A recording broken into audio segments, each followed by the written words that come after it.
You just realized your business needed to hire someone yesterday.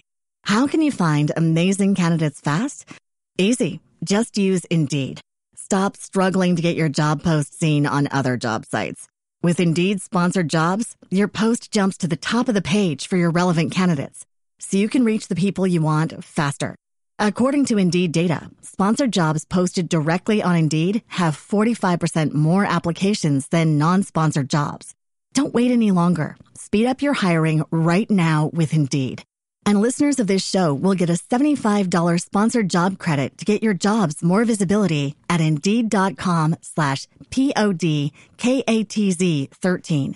Just go to Indeed.com/PODKATZ13 right now and support our show by saying you heard about Indeed on this podcast. Terms and conditions apply. Hiring? Indeed is all you need.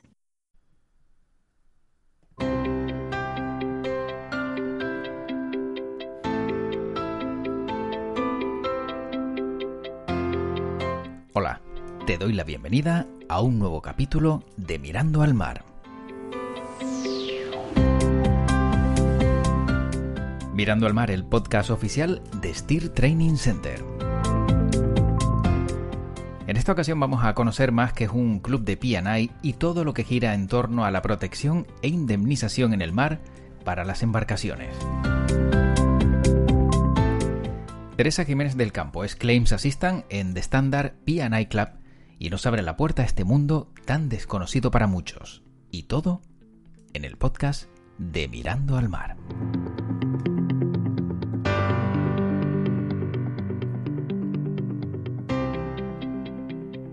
Y tiempo para hablar con Teresa Jiménez del Campo. Ella es Claims Assistant en The Standard P&I Club, gestión de siniestros, y está con nosotros en Steer Training Center, en Grupo Steer, en este podcast Mirando al Mar. Teresa, ¿qué tal? ¿Cómo estás? Hola, José. Muy bien. Gracias por invitarme y darme la oportunidad de hablar a lo que me dedico. Es una profesión quizá bastante desconocida, ¿no? Es curioso porque, por ejemplo, en Canarias, ¿no?, vivimos rodeados de mar, tenemos puertos por todos lados, pero lo que es un club de P&I me da la impresión de que es poco conocido. ¿Cómo lo podrías definir? ¿Qué es un club de P&I? Me alegro que me hagas la pregunta porque sí que es verdad que es una cosa muy única, muy poca gente sabe su existencia y te sorprendería lo cerca que está de nosotros, porque al final hoy en día todo viene importado y está, es lo que te decía, más cerca de lo que uno se piensa. Entonces, para que nos hagamos una idea, es una compañía aseguradora. La gran diferencia es que nuestros clientes son navieras y nuestro objetivo es una mutua asegurada. O sea, nuestro objetivo no es sacar beneficio de las pólizas, sino proveer una cobertura de seguros a nuestros clientes lo más amplia posible.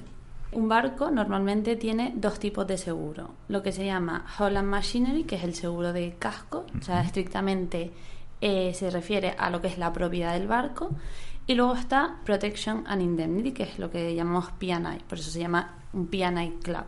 El P&I sería una responsabilidad civil, pero más amplia. De hecho, este tipo de seguros surgen porque en su día, hace muchos años ya, creo que esto empezó en el siglo XIX, las navieras acudían al mercado en busca de un seguro y, claro, el seguro inicial era el de Hull and Machinery, para asegurar la propiedad del barco. Y cada mes se buscaba más obtener una cobertura mayor. Entonces se crea la responsabilidad civil, que abarca desde tripulación, pasajeros, todo el tema de daños a la mercancía, lo que nosotros llamamos FFO, que es Fixing Floating Object, que sería todo lo que son daños a objetos que están fijos, o pues una boya, un muelle. El tema de polución también, colisiones, se chocan dos barcos, que esto, aunque parezca raro, sigue pasando, y así una definición más o menos simple.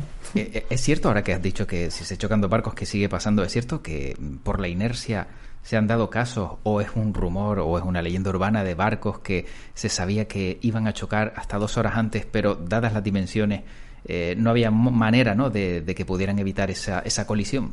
Lo digo por la inercia y por el tamaño de un barco, la carga. No sé si conoces algún caso que se haya dado o esto que te digo a lo mejor es una leyenda urbana que con el paso de los años ha ido creciendo.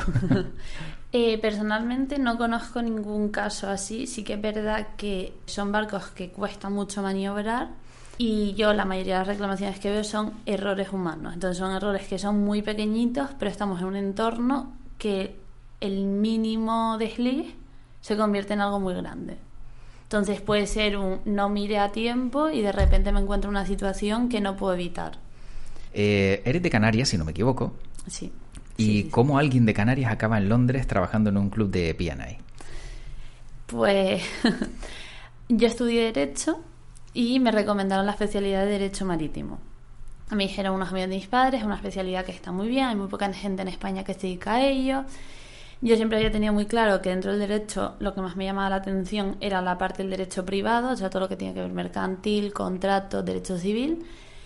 Y en el último año de carrera decidí buscarme unas prácticas en un despacho de abogado especializado en derecho marítimo. Yo estudié en Barcelona, con lo cual la busqué allí. Y estuve 2 meses, o sea, los de verano, en este despacho. Me gustó mucho lo que vi y les pregunté ¿dónde podría ir a estudiar o especializarme en Derecho Marítimo? Entonces ellos me dijeron, Teresa, hay varios másteres en España, pero si de verdad te quieres dedicar a esto, todo pasa por Inglaterra. O sea, Inglaterra es el país que regula las cláusulas, los tipos de contrato, el mercado asegurador está en Londres. Entonces, vete a Inglaterra. Y fue cuando me recomiendan ir a Swansea. ¿Dónde está Swansea? Buena pregunta, porque yo no lo sabía. Entonces, Swansea está en Gales. Entonces, en Gales hay 2 ciudades principales, que son Cardiff y Swansea. No tiene aeropuerto. Entonces, tú imagínate la odisea de irte desde Las Palmas. Tienes que volar a Bristol y en Bristol cogerte una guagua o un tren, son como 4 horas hasta llegar a Swansea. Que es una ciudad bastante pequeñita, es un pueblo costera con una universidad muy importante que tiene un departamento de Derecho Marítimo muy bueno porque los profesores que están allí son muy buenos en la materia. Está muy bien para 1 año, lo que dura el máster. Es un máster muy internacional, o sea, yo de hecho en mi clase éramos 2 españoles, la mitad de la clase luego eran asiáticos, de Corea, China, Japón, la otra mitad mucho turco, griegos, algún italiano y poco más. ¿Y te preguntaste o te preguntas o has encontrado la respuesta de por qué Londres o por qué Reino Unido es quien controla todo este mundo de los P&I? Empezó porque Lloyds es una empresa que empezó hace 100, 200 años a proveer seguros. Entonces Inglaterra aprovechó eso y se convirtió en una jurisdicción, ¿cómo decirlo? O sea, naviera friendly. Han legislado de una manera que es muy fácil hacer negocios acogiéndose a esa jurisdicción. Entonces, han desarrollado también todo el tema de arbitraje. Entonces, todos los contratos tienen una cláusula que es sujeto a derecho inglés y arbitraje en Londres. ¿Qué pasa? Que además es una forma de atraer negocio, que yo creo que fueron muy inteligentes. Ahora, si otro país de la Unión Europea quisiera hacer lo mismo, lo tiene más complicado, porque no es solo legislar yo como país, sino yo sujeto a lo que me diga la Unión Europea y encima yo, o sea, como país no puedo hacer algo muy distinto a lo que están haciendo los demás países. Sin embargo, ¿estos clubes son exclusivos de algunos países determinados o trabajan en cualquier parte del mundo? No, estos clubes son mundiales. Mundiales. O sea, para que nos hagamos una idea, habrán 20 en el mundo. De hecho, ahora mismo mi club se está fusionando con otro y vamos a pasar a ser el mayor que existe en el mercado. Operamos mundialmente. Navieras no hay muchas, en el sentido de que, por ejemplo, en España cada vez hay menos navieras porque es un negocio que es muy costoso y se asumen muchos riesgos a la hora de operar. Entonces hay mucha gente que era naviero y se ha arruinado por el camino, entonces cada vez hay menos. Es un negocio mundial. Tienen toda su base en Londres porque el mercado asegurador está allí. las navieras, en función de dónde tengan su sede como empresa, se asegurarán cerca de, o sea, donde estén más cerca, en el sentido, por ejemplo, estoy pensando, mi empresa tenemos la oficina en Londres, pero luego tenemos una oficina en Nueva York, en Grecia, en Singapur y en Hong Kong. En función de dónde tengan su sede las navieras, por ejemplo, yo soy una naviera en Singapur, el club, que es el mismo que está en Londres, y estaré con la oficina de Singapur. Claro, tienen representantes locales. Exacto. Tienes una sede y luego en la sede tiene ramificaciones en diferentes países. Efectivamente. ¿No? Con lo cual, claro, llegan a cualquier parte del mundo solo desde un sitio, pero claro, con esos especialistas que están en cada sitio, ¿no? Sí. Claro, todo esto, al final, antes decías también que hay diferencia, ¿no?, entre un P&I y una responsabilidad civil para un barco, ¿no?, para una embarcación. ¿Cuál es la más recomendable o cuál es lo más habitual que vemos en este tipo de acuerdo? Realmente no hay diferenciación porque la responsabilidad civil quedaría englobada dentro del P&I. Se recoge dentro del P&I. Se recoge, exacto. O sea, el P&I al final engloba más allá de la responsabilidad civil, que es daños que tú le puedas causar a un tercero, a su propiedad, o daños personales. El P&I engloba mucho más. ¿Y se puede navegar sin ningún tipo de cobertura? No. O sea, hay partes del mundo en las que no te dejan, por ejemplo, en Estados Unidos hay sitios donde si no tienes una cobertura que proteja la posible polución que tú puedas o contaminación que puedas crear en esa zona, no te dejan navegar y te ponen multas. Claro, o te arrestan el barco. Eso iba a decir, ¿no? Porque si no tienes ningún tipo de seguro, cualquier cosa que puedas hacer no hay manera de cubrirlo, ¿no? Y no te arriesgas, o sea, no te merece la pena. Tú al final piensas que un barco, el cargamento que lleva dentro del barco, muchas veces vale mucho más que incluso la propia propiedad del barco.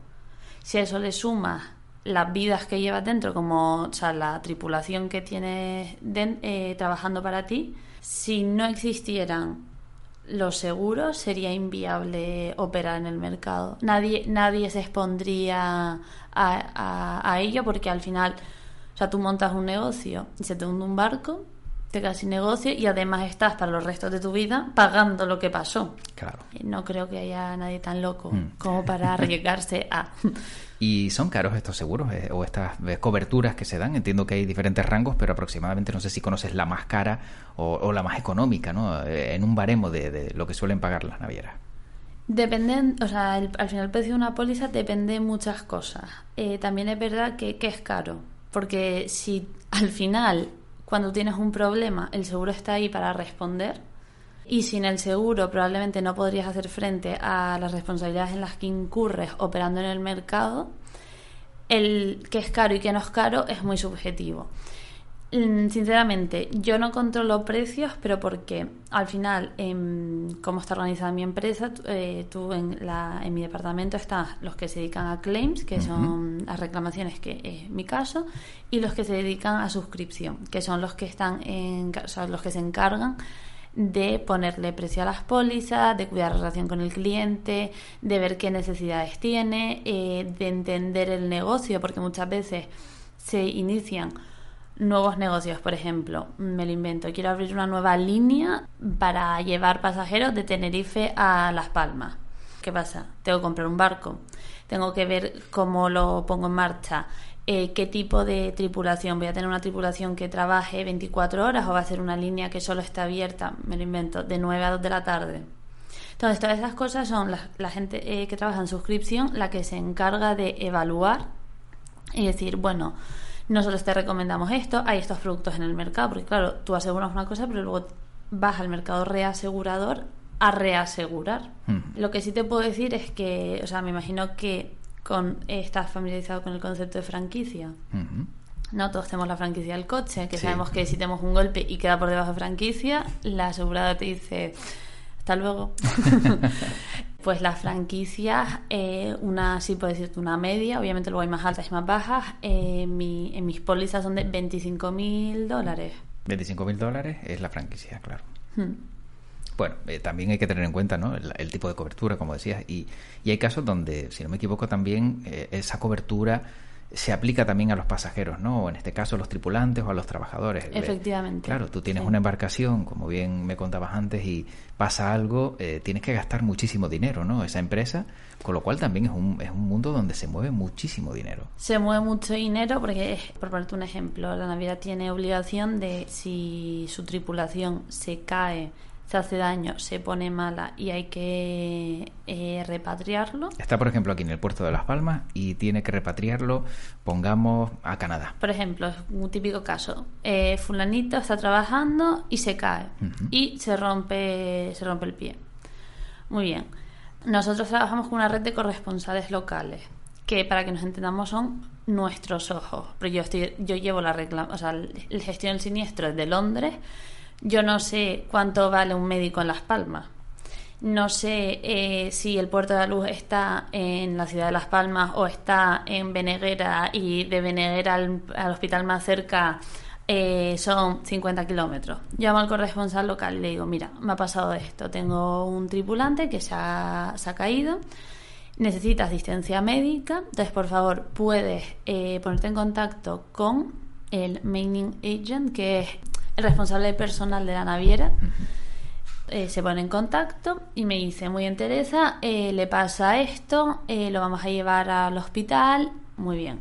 Entonces me van actualizando, me van contando lo que dice el médico. Claro, cuando te pasa en un sitio donde tú dominas el idioma, como puede ser aquí en Las Palmas, muy bien, pero tengo, por ejemplo, muchas reclamaciones que son en Filipinas o en sitios remotos donde yo no hablo el idioma, en China, por ejemplo. O sea, para nosotros el corresponsal local es clave. Cubrimos todo lo que sean las facturas médicas, el vuelo de para repatriarlo hasta su casa. Y cuando llega a destino, muchas veces esta persona necesita que se le siga prestando atención médica, un seguimiento, a lo mejor tiene que hacer fisioterapia. Todo esto yo voy a llamar a mi corresponsal local allí en Ciudad de Destino, en Canadá, hemos dicho, sí. Canadá, y le voy a decir: tengo a fulanito, lo van a repatriar tal día, a tal hora, por favor, asegúrate que no le falte de nada. Es decir, desde si hay que ir a buscarlo al aeropuerto y llevarlo a su casa, si el vuelo tiene que ser contratar 8 asientos porque tiene que ir tumbado en estrella porque lo ha dicho el médico. Claro. Todo eso que dices tú son pequeños costes que se van sumando. Y luego, en el peor de los escenarios, esta persona no puede volver a trabajar porque se ha lesionado, tiene una incapacidad. Muchas veces pasa que no puede, por ejemplo, si es un brazo, no puede mover el brazo enteramente, ha desarrollado otras lesiones. Entonces tiene, por contrato, derecho a una indemnización. Esa indemnización corre a cargo de la naviera. Entonces, claro, las indemnizaciones por incapacidad permanente son bastante elevadas. Y es ahí cuando dices: hay que tener muy presente que la tripulación en un barco es fundamental. Es la que se encarga de todo, es la que te cuida el barco, es la que hace que tú puedas llevar y operar en el mercado de una forma correcta, que puedes llevar el barco, que el cargamento esté cuidado, pero también es como el eslabón más débil de la cadena. Porque, claro, ser marinero es un trabajo que es muy duro. Ahora, con el tema del confinamiento, normalmente estaban 2 meses a bordo y hacían rotaciones. Entonces estás 2 meses a bordo, a lo mejor estás 1 mes en tu casa. Hay gente que se ha tirado 6 meses sin poder volver a casa, sin poder ver a su familia. En las navieras y sobre todo en los P&I Club los cuidamos mucho. Sin duda, tiene que ser así, ¿no? Tiene que ser así, porque si no, nadie se dedicaría a esto, está claro. Bueno, y en el caso de la labor que desempeña Teresa Jiménez, ¿qué nivel de responsabilidad tiene? Si se equivoca en algo, Teresa Jiménez, ¿qué pasa? La cultura de trabajo en Londres, para mí, es excepcional. O sea, es una cultura de trabajo donde desde el minuto 1, en que yo llevo 1 año y 2 meses trabajando en esta empresa, todo el objetivo es: si te equivocas, si cometes un error, dilo, porque no queremos que se repita. Entonces, cuanto antes lo digas, antes podemos cortarlo de raíz, podemos ayudarte y evitamos que se vuelva a producir. ¿Qué pasa? Que eso te da mucha confianza en tu equipo. y en ti mismo. Entonces tú al principio obviamente vas con esas inseguridades de no me he dedicado a esto, para mí así, o sea, estoy empezando mi carrera laboral, con lo cual no tengo mucha experiencia, pero sí que es verdad que poco a poco uno va cogiendo más confianza, no vas con miedo a equivocarte y eso tiene a la larga un impacto muy positivo porque es como tú trabajas confiando, como que asientas los conceptos, entonces vas relajado, entonces como tú estás relajado, estás contento, cometes menos errores. De todas formas, no he hecho muchos errores. Bueno. Por si la audiencia tenía dudas y estaba intranquila. No. Yo creo que está todo el mundo tranquilo. Nos quedamos tranquilos entonces. No obstante, gestionando problemas o reclamaciones de otros, ¿cómo logras desconectar en este entorno? Cuando a lo mejor vuelves a casa y dices, oye, es que claro, este problema a lo mejor, pues, no sé, tenía que haber afinado un poco más o que no se me olvide esto mañana. Todo eso entiendo que cuando uno gestiona también problemas graves y de peso, pues siempre entiendo que es una carga emocional que te llevas a casa. Sí y no. O sea, te reirás, pero también el hecho de trabajar en inglés es como una máscara. O sea, es decir, no una máscara, pero te facilita el distanciarte de los problemas. Claro, porque piensas en español, ¿no? Claro, entonces yo voy al trabajo y soy Teresa que habla inglés y llego a casa y soy como que te ayuda a distanciarte. También es verdad que yo el primer año estaba a tope, o sea, porque tienes que como que demostrar mucho, ¿no? O sea, te tienes que ganar la confianza de tu entorno, de tu jefe, tienes que demostrar que eres una persona válida.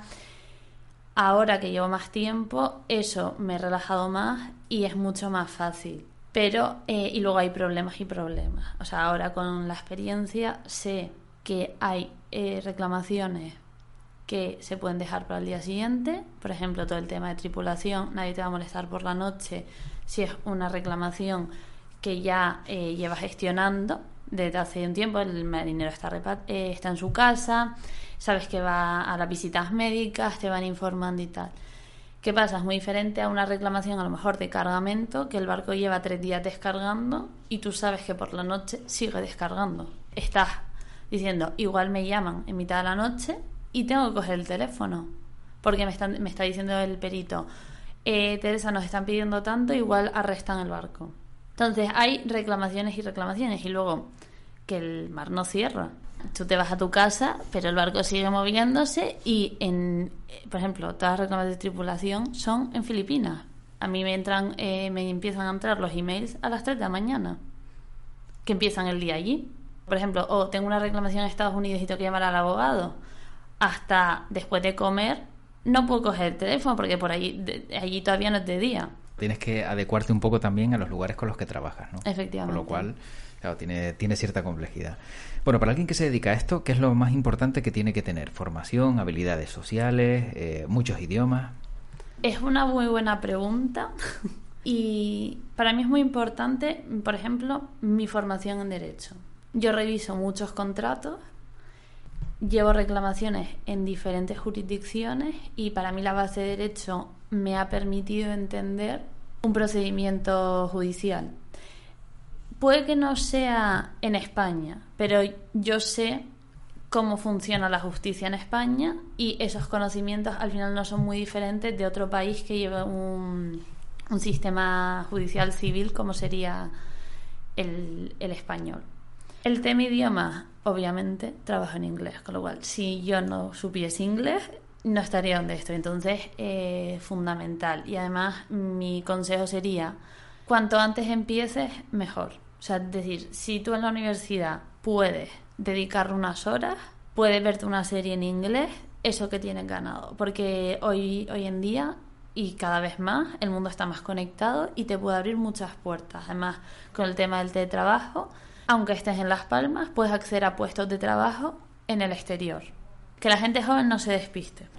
Y luego, obviamente ser una persona sociable, ser valiente, no tener miedo a lanzarse a las oportunidades, no cerrarte puertas mentales, de decir, no, como no tengo experiencia. No, a mi casa siempre me dicen, a ti que te digan que no. O sea, pero tú no te suspendas. Porque oigo mucha gente que no tengo la experiencia suficiente. Bueno, que se den cuenta ellos. Claro. Tú lo intentas, porque muchas veces la gente quiere trabajar con personas. O sea, tú que no sabes, no pasa nada, lo puedes aprender, pero tú quieres trabajar con una persona sonriente, que esté dispuesta, que tenga buena actitud, con la que hagas clic. Efectivamente. O sea, no solo es estudiar.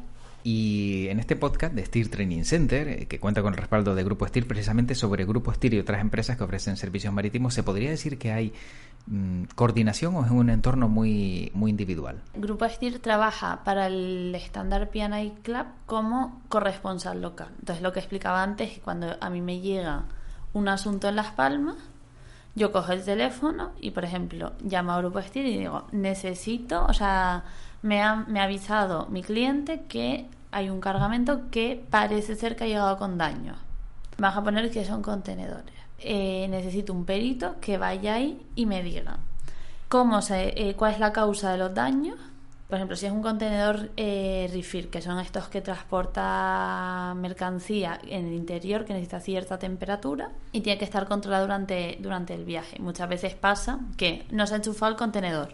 Entonces ya, obviamente, es como una nevera, no funciona. El contenedor llega mal o sea, se ha cargado a bordo ya en malas condiciones. Entonces ya la responsabilidad no es del barco, sino que es que quien se encargaba de estibarlo en el barco ya lo hizo mal. Entonces el corresponsal local me dice, mira Teresa, nosotros trabajamos con tal perito en Las Palmas. Muchas veces digo, por favor, pásame un presupuesto porque esto lo tiene que aprobar primero el cliente. Me dice, sí, perfecto. Ya mando al perito. Entonces el perito me manda lo que sería el informe preliminar y me dice, pues claro, yo todo esto, toda la información que me diga el perito, que normalmente es, hay tanta mercancía dañada, esta es la mercancía, ha venido con estos daños. Y muchas veces pregunto, ¿se puede hacer una venta en salvamento? Que esto es cuando la mercancía no llega en condiciones óptimas, pero hay un mercado en el que se le puede dar una salida a menor precio. Sí, no, vale. Con toda la información que me da el perito, yo voy a preparar una defensa para la potencial reclamación que le llegue a la naviera más tarde. Imaginemos que la responsabilidad de la naviera está comprometida y efectivamente nosotros éramos responsables de enchufar el contenedor y no lo enchufamos. Bueno, no pasa nada.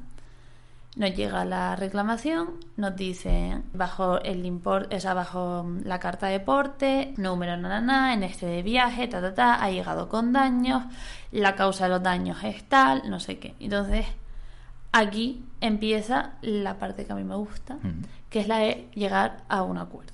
Entonces, muchas veces se negocia si hay voluntad de negociación, otras veces, si la cosa se pone muy dura, el que reclama dice, mira, hasta aquí hemos llegado, demanda.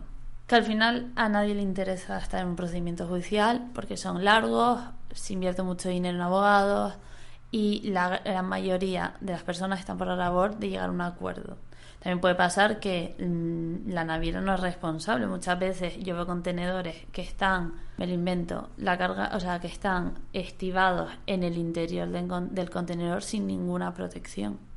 O contenedores que antes de que los están cargando los estibadores y se cae el agua. El contenedor no es waterproof. Claro. ¿Sabes? Entonces, depende mucho. Supongo, para ir acabando, que en este trabajo, pues hay anécdotas también, ¿no? No sé si en el tiempo que llevas ha habido algo curioso que te ha llamado mucho la atención y que no te esperabas ver, o caso de algo que realmente te haya sorprendido sobremanera. Bueno, hay un caso que además fue aquí en Las Palmas, que llegaron tres o más polizones a bordo del barco y que llegaron en el timón, el barco. Justamente el barco estaba asegurado en mi club. Y el corresponsal local que nos ayudó fue Grupo Steer, con Ida, que hizo un trabajo excepcional, la verdad. Y el problema con estas cosas es el siguiente. O sea, tú tienes tu barco, ¿no?, que sale, me lo invento, de Senegal, y de repente se te meten los polizones. Y normalmente pasa que no se descubre sobre la marcha, o sea, aparecen como 2-3 días más tarde. Entonces, claro, el barco está navegando. Y esto es un problema, porque tú en el siguiente puerto de destino va a quedar como que tú estás metiendo a gente ilegal en el país. Entonces, desde la ley de inmigración, para la naviera es un problema. Eso es cuando llegas a puerto, pero en el mientras tanto es cuando está navegando.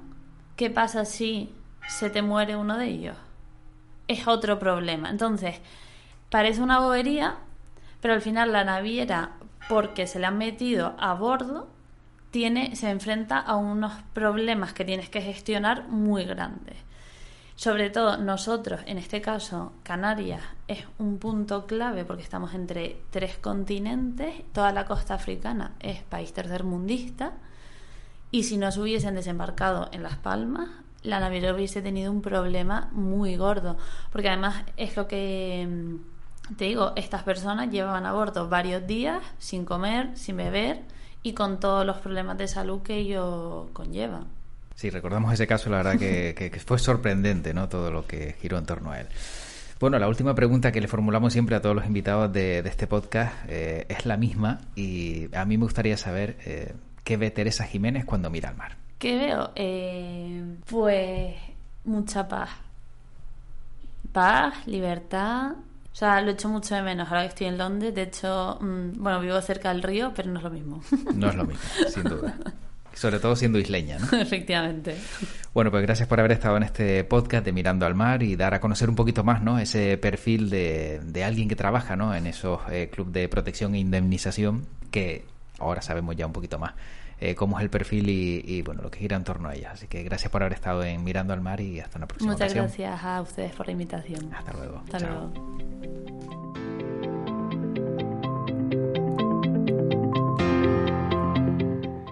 Termina este podcast, pero como siempre, antes de acabar, te recuerdo que si quieres saber más sobre seguridad, formación y ofertas de empleo en el mar, o sobre un campo de gran expansión como es el de las energías renovables, puedes encontrar toda la información en la web de Grupo Steer, steer.es, o enviar un correo a info@steer.es. Nos encontramos en un próximo capítulo de Mirando al Mar.